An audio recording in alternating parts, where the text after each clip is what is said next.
नमस्कार, हिमाचल न्यूज में आपका बहुत बहुत स्वागत है। चलिए शुरू करते हैं आज की 10 फटाफट बड़ी खबरों से। हिमाचल में कांग्रेस कल करेगी प्रत्याशियों का ऐलान, उपचुनाव के लिए भी जारी हो सकता है लिस्ट। लोकसभा चुनाव के लिए कांग्रेस पार्टी को टिकटों का ऐलान करेगी।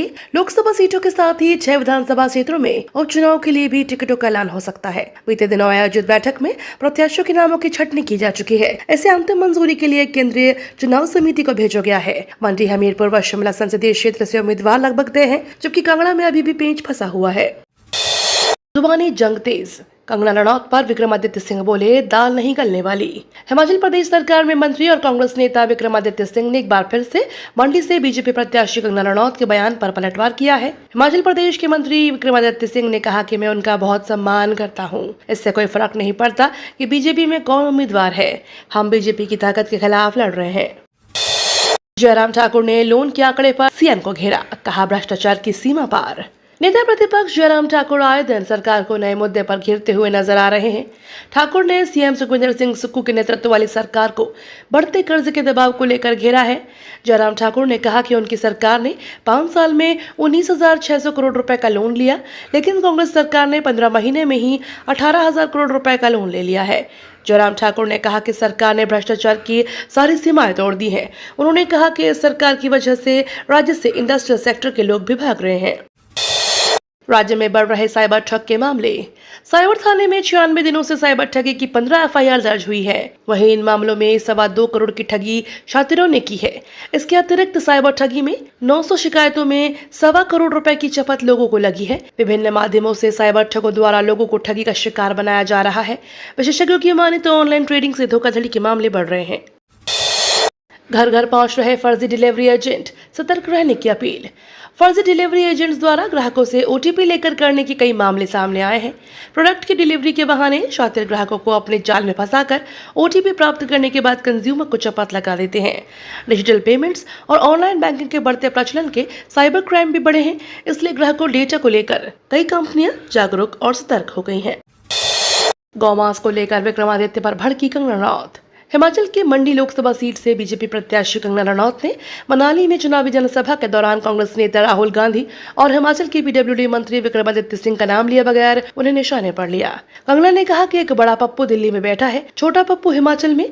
छोटा पप्पू कहता है कि कंगना गौमांस खाती है। हिमाचल में 700 फुट गहरी खाई में गिरी कार।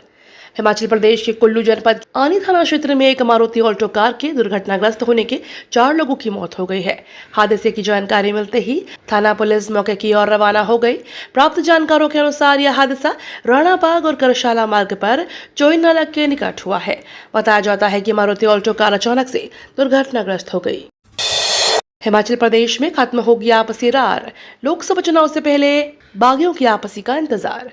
राज्यसभा चुनाव के दौरान कांग्रेस से बगावत करने वाले 6 तत्कालीन विधायक तो भाजपा में शामिल होकर उपचुनाव में उनके उम्मीदवार बन गए, लेकिन विधानसभा चुनाव के दौरान कांग्रेस से बगावत करने वाले पुराने बागियों की पार्टी में वापसी का इंतजार हो रहा है। जहां नेता अपनी पार्टी छोड़ दूसरी पार्टी में शामिल हो रहे हैं, वहीं बागियों की अपनी ही पुरानी पार्टी में वापसी की उम्मीद की जा सकती है। हिमाचल में अष्टमी और नवमी पर श्रद्धालुओं को मिलेगी विशेष सेवा। दुर्गा अष्टमी और नवमी के दिन श्रद्धालुओं की सुविधा के लिए एचआरटीसी प्रबंधन तारा देवी मंदिर के लिए अतिरिक्त बसें चलाएगा। बसों की संख्या अभी एचआरटीसी ने निर्धारित नहीं की है। बताया जा रहा है कि श्रद्धालुओं की संख्या के अनुसार तारा देवी मंदिर के लिए दुर्गा अष्टमी और नवमी के लिए अतिरिक्त बसें चलेंगी।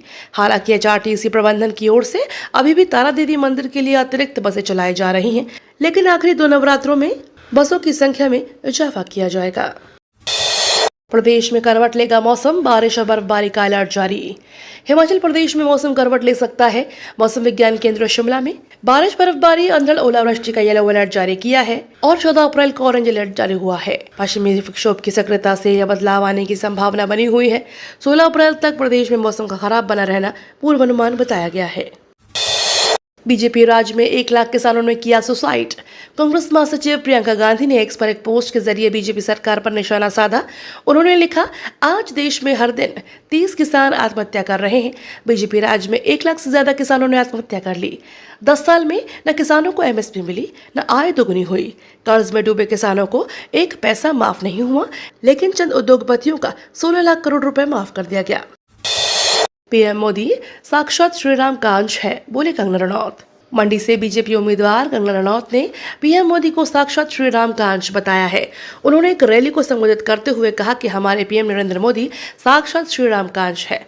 उनमें वही संयम, त्याग, परिश्रम, करुणा, क्षमा का भाव देखने को मिलता है। हमारा कोई अस्तित्व होना ही नहीं चाहिए। हम सब नरेंद्र मोदी हैं।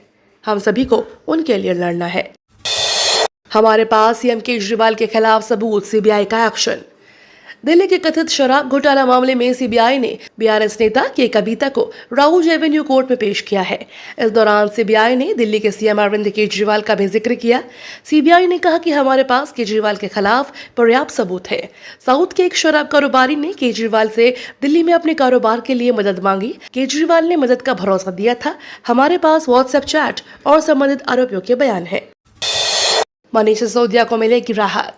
आप के नेता और दिल्ली के पूर्व उप मुख्यमंत्री मनीष सिसोदिया ने राउज एवेन्यू कोर्ट में अंतरिम जमानत याचिका दाखिल की है, जिसमें उन्होंने लोकसभा चुनाव 2024 में प्रचार करने के लिए जमानत की मांग की है। उन्होंने यह मांग ईडी और सीबीआई दोनों द्वारा दर्ज मामलों में रखी है। भ्रष्टाचारियों पर नहीं रुकेगी कार्रवाई। पीएम मोदी ने कहा कि भ्रष्टाचार खत्म करना हमारी सरकार की पहली प्राथमिकता है। 10 साल में 1 लाख करोड़ रुपए की संपत्ति अटैच की गई है। ईडी ने 2200 करोड़ रुपए जब्त किए हैं। ईडी ने राजनीतिक लोगों पर 3% कार्रवाई की है, जबकि 97% कार्रवाई अधिकारियों और आरोपियों की गई है। लोगों का हक छीनने वालों पर एजेंसियों की कार्रवाई नहीं रुकेगी।